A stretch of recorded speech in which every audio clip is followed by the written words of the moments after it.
La campagne Merck lancée dans notre pays, c'est un honneur que Merck nous fait en venant chez nous et c'est une confiance qu'ils ont placée en notre fondation pour venir nous aider à aider celles qu'on appelle stériles et à leur donner un sourire et les aider à réaliser des activités génératrices de revenus pour pouvoir survenir à leurs besoins, les autonomiser pour qu'elles puissent être à l'aise dans la société comme toute autre femme.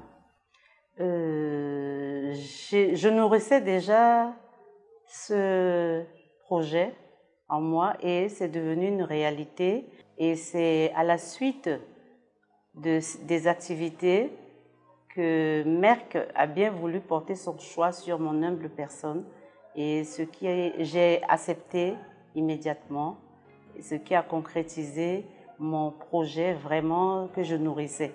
Vous savez qu'en Afrique, quand on n'a pas d'enfants, on est rejeté déjà par la communauté et on est vraiment isolé. Et c'est un phénomène qui entraîne des conséquences dramatiques, compliquées au niveau, à travers ces femmes qui en souffrent et qu'on n'en parle pas. Ce sont des femmes qui sont comme toutes les autres femmes et elles éduquent mieux même que les parents biologiques.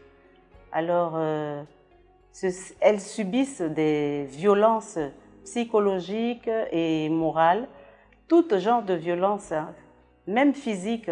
Lorsqu'on avait vu dans le documentaire qu'on avait projeté dans la matinée, vous avez vu que la dame, elle n'était pas victime de stérilité, c'était plutôt son mari.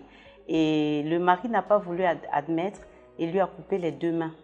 Donc ça, c'est une violence atroce que subissent les femmes stériles. Donc c'est ça qui a fait que nous avons vraiment voulu les aider en leur donnant un peu d'espoir. La stratégie, c'est les médias. Pour la sensibilisation, il n'y a que les médias, la presse écrite, la presse orale, et à travers les organisations de campagnes de sensibilisation à travers le pays.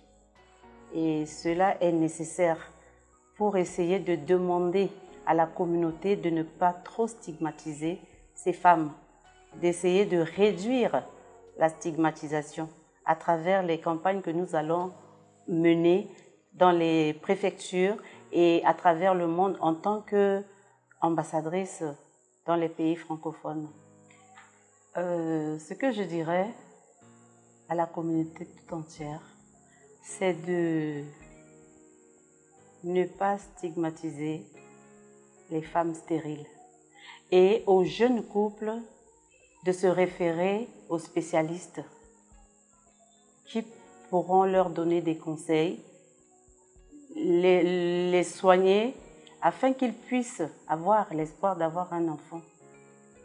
Ce qu'il faut faire, c'est d'aller vers les spécialistes, surtout les jeunes couples. Il ne faut pas attendre de vieillir pour pouvoir penser à cela. Il faut essayer de s'entendre dans le couple et pour trouver une solution adéquate à leurs problèmes. Parce qu'aujourd'hui, le problème de stérilité est attribué à la femme et injustement. C'est un problème qui touche en ce moment et les hommes et les femmes. Et les hommes ne veulent pas admettre ce phénomène et c'est un tabou pour les hommes. Lui dire qu'il est stérile, c'est un tabou. Les gens n'en parlent pas. Et il faut faire en sorte que les hommes puissent être sensibilisés, les jeunes couples être sensibilisés pour qu'ensemble on trouve vraiment un terrain d'entente dans les couples pour que ce couple qui s'entend a un espoir pour avoir des enfants.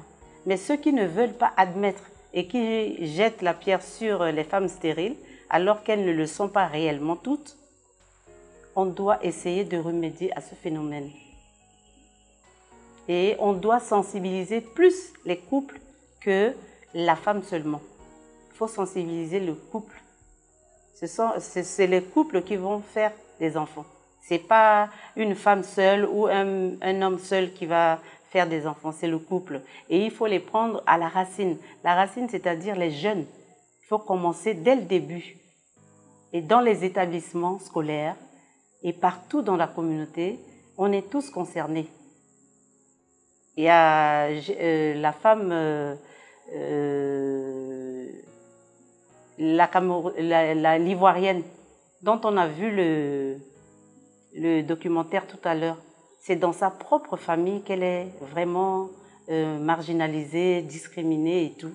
Elle est isolée parce qu'à chaque fois qu'il y a une naissance dans la famille, on lui dit on attend ton tour. Ce sont nos propres familles même qui sont à l'origine des fois de nos stigmatisations. Et la communauté vient ensuite.